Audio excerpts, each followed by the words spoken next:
Hello my dear student. একটা গুরুত্বপূর্ণ ব্যাপার নিয়ে কিন্তু আমি আলোচনা করতে এসেছি। আশা করি তোমরা সবাই খুব ভালো আছো। অনেকের মধ্যে একটা কনফিউশন থাকে যে অ্যাপ্রেন্টিসশিপ স্যার কখন করব এবং আদৌ সেটা করা কি উচিত নয়। তো এইটাই কিন্তু ব্যাপার। অ্যাপ্রেন্টিসশিপ এটা বাংলায় দেখো, শিক্ষানবিশ কি গুরুত্বপূর্ণ কি না সেটা নিয়ে কথা, important or not, with proof আমি তোমাদেরকে দেখাবো। তো সবাইকে আমি ভিডিওটা শুরু করার আগে সবাইকে বলবো, যারা ফার্স্ট টাইম আমাদের চ্যানেলে, অবশ্যই চ্যানেলটা সাবস্ক্রাইব করে দিও এবং ভালো লাগলে ভিডিওগুলো শেয়ার করো। এগুলো অনেক ইনফরমেটিভ ভিডিও। তো অ্যাপ্রেন্টিসশিপ কাদের করা দরকার এবং করলে কি প্রফিট হবে কি লস হবে সব কিছু আমি ডিসকাশন করছি, এবং অ্যাপ্রেন্টিসশিপ করলে কি প্রফিট আছে তার প্রুফও আমি তোমাদেরকে দেখাবো। তো যাই হোক, চলো ভিডিওতে স্টার্ট করছি। ওকে, তার আগে সবাইকে রিকোয়েস্ট করছি, চ্যানেলে ফার্স্ট টাইম হলে অবশ্যই চ্যানেলটা সাবস্ক্রাইব করো। তো দেখো, অ্যাপ্রেন্টিসশিপ ডিপ্লোমা করেও করা যায়, আইটিআই করে করা যায়, বিটেক করে করা যায়। অ্যাপ্রেন্টিসশিপ করলে তোমাদের একটা সুবিধে হবে। কি সুবিধে স্যার? ফার্স্ট অ্যাডভান্টেজ যেটা, সেটা হচ্ছে তুমি যেখান থেকে অ্যাপ্রেন্টিসশিপ করছো, যেই সংস্থার থেকে, সরকারি সংস্থার থেকেই নর্মালি সবাই করে, সেখানে যখন কোনো জব ভ্যাকেন্সি বেরোবে, তোমার কিন্তু অ্যাপ্রেন্টিসশিপের জন্য একটা আলাদা করে সিট রিজার্ভ থাকবে। লাইক এসসি এসটি ওবিসি যেরকম থাকে সেরকম থাকে। রেলওয়েতে প্রতি বছর বেরোয় অ্যাপ্রেন্টিসশিপের জন্য আলাদা করে সিট রিজার্ভ থাকে। তাহলে এটা একটা অ্যাডভান্টেজ। সেকেন্ড অ্যাডভান্টেজ হচ্ছে, তুমি ধরো বিটেক করে বেরোলে সঙ্গে সঙ্গে তো জব পেয়ে যাচ্ছ না, কোর ফিল্ডে জব পাওয়াটা কিন্তু একটু ডিফিকাল্ট। তো তুমি যদি কোথাও থেকে অ্যাপ্রেন্টিসশিপ করো, যে ফিল্ডের ওপর করছো বা যে সাবজেক্টের ওপর করছো, সেক্ষেত্রে সেখানে অ্যাজ এ 1 ইয়ার এক্সপিরিয়েন্স তোমাকে কাউন্ট করা হবে। তুমি যখন কোনো কোম্পানিতে ইন্টারভিউ দিতে যাবে, সব কোম্পানি দেখবে ফ্রেশার্সকে নিতে চায় না, এক্সপিরিয়েন্স এক্সপিরিয়েন্স। আরে বাবা, এক্সপিরিয়েন্সটা হবে কোথা থেকে? যদি আপনারা সুযোগই না দেন, তাহলে এক্সপিরিয়েন্সটা হবে কোথা থেকে? এই এক্সপিরিয়েন্সটা গ্যাদার করার জন্যই আমরা কিন্তু অ্যাপ্রেন্টিসশিপ করে থাকি। এবার অ্যাপ্রেন্টিসশিপে আমাদেরকে কী করতে হয়? ফিল্ডে যা থাকে সবই করতে হবে। একটা নর্মাল যে তোমার ডিপ্লোমা জুনিয়র ইঞ্জিনিয়ার বা একটা বিটেক অ্যাসিস্ট্যান্ট ইঞ্জিনিয়ার যা করে, অ্যাজ লাইক তোমাদেরকে ওরা গাইড করে দেবে, সব কাজই কিন্তু করতে হবে ফিল্ডে গিয়ে। এবার অ্যাপ্রেন্টিসশিপ করলে তাহলে প্রথম দুটো সুবিধা বললাম আমি, কি কি? একটা রিজার্ভেশন পাচ্ছ, একটা সেকেন্ড কি পাচ্ছ তোমরা, আরেকটা যেটা পাচ্ছ সেটা হচ্ছে এক্সপিরিয়েন্স। ওই এক্সপিরিয়েন্স সার্টিফিকেট দেখিয়ে তুমি অন্য কোথাও জব পেতে পারো। 3 নম্বর, ওই 1 বছর তুমি 12,000, 14,000, 18,000, যেখানে যেরকম একটা সামথিং অ্যামাউন্ট কিন্তু পাচ্ছ, যেটা দিয়ে তুমি তোমার পড়াশুনোটাকে চালিয়ে যেতে পারো। তাহলে এই অনেকগুলো অ্যাডভান্টেজেস আছে।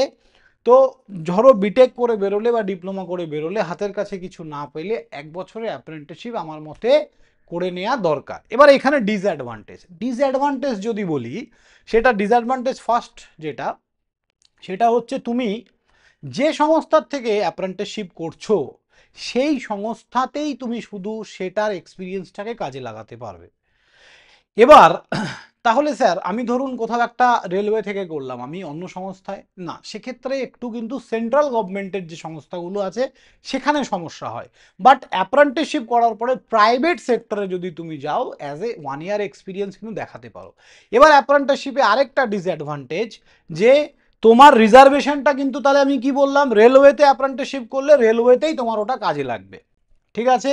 আরেকটা ডিসঅ্যাডভান্টেজ, সামথিং ফিল্ড, মানে তুমি যে ফিল্ডে ওয়ার্ক করছো, তুমি ধরো প্রাইভেট কোম্পানিতে গেলে, সেই প্রাইভেট কোম্পানিতে যদি ওই ফিল্ড রিলেটেড এক্সপিরিয়েন্স চায়, তবেই ধরো তুমি প্রোডাকশনে আছো কি মেনটেনেন্সে আছো বা কি বয়লার হ্যান্ডেলিংয়ে আছো বা চিমনি ম্যানুফ্যাকচারিংয়ে আছো বা ট্রান্সফর্মার ম্যানুফ্যাকচারিংয়ে আছো, তো ওই ফিল্ড রিলেটেড যদি হয়, তাহলে তোমার কিন্তু সেই অ্যাপ্রেন্টিসশিপের এক্সপিরিয়েন্সটা কাজে লাগবে, নয়তো লাগবে না। Is it clear? এইবার আমি তোমাদের যেটা বলেছিলাম, প্রুফ দেব। তো আই থিঙ্ক অ্যাডভান্টেজ ডিসঅ্যাডভান্টেজ দুটোই বললাম। তবে আমি তোমাদের জায়গায় থাকলে, যদি আমার ধরো বিটেক সদ্য পাস করেছি, কিছু হচ্ছে না, তো সেক্ষেত্রে আমি 1 বছরে অ্যাপ্রেন্টিসশিপ ডেফিনেটলি ট্রাই করতাম। ওকে, এতে অনেক কিছু শেখা যায়, ফিল্ডে কি করে কাজ করতে হয়, স্যারেদের সাথে কি করে কথা বলবে, একটা কোম্পানিতে কি করে ওয়ার্ক করতে হয়, তোমার সব কিছু, ভাই অনেক কিছু শেখার আছে। ওকে, তো চলো প্রুফটা একবার দেখাই যে স্যার কি প্রুফ দেখাতে চাইছে। তো প্রুফ যেটা, সেটা হচ্ছে এই দেখো, Garden Reach Shipyard Engineers Limited, এখানে এটা কিন্তু একটা মানে তোমরা বলতে পারো এটা গভর্নমেন্ট সংস্থা। তো যেখানে এই যে government of India undertaking ministry of defence, এটা অ্যাকচুয়ালি আমাদের কি PSU like.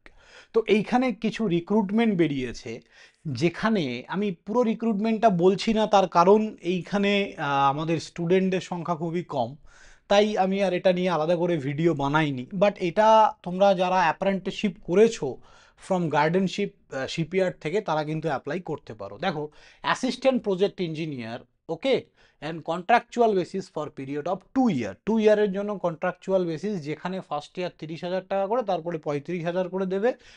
Total number of vacancy 7 আছে, ঠিক আছে, মেকানিক্যাল, ইলেকট্রিক্যাল, সিভিল, সিএসআইটি।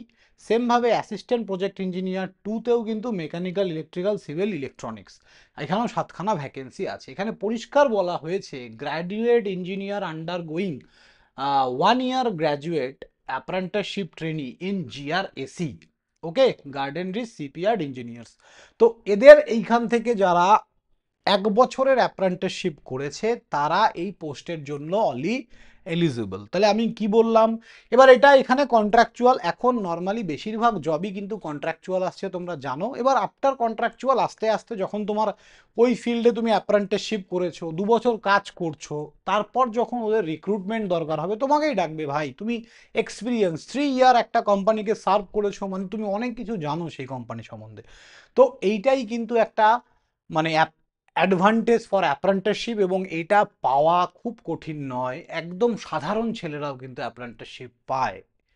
তো সেন্ট্রাল গভর্নমেন্ট বা রাজ্য সরকারের কোনো জবের ক্ষেত্রে আমাদের অ্যাপ্রেন্টিসশিপ যদি থাকে, তুমি অ্যাডভান্টেজ কিন্তু পাবে। তো এইটাই তার প্রুফ, পরিষ্কার লেখা আছে। রেলওয়েতেও নর্মালি বেরোয়, তোমরা যখন বেরোবে দেখবে গ্রুপ ডি বা এইসবে অ্যাপ্রেন্টিসশিপের জন্য আলাদা করে একটা, যারা আইটিআই করে অ্যাপ্রেন্টিসশিপ করেছে রেলওয়ে থেকে, তাদের জন্য একটা সামথিং ভ্যাকেন্সিস কিন্তু তারা রেখে দেয়। ওকে, তো এটাই বলার ছিল। সবাই অবশ্যই জানাবে ভিডিওটা ইনফরমেটিভ অর নট। যদি ভালো লেগে থাকে ভাই, একবার নিচে কমেন্ট বক্সে কমেন্ট করে যাবে, হ্যাঁ sir informative video. So thank you student, সবাই ভালো থাকবে, দেখা হবে নেক্সট কোনো ভিডিওতে, বাই।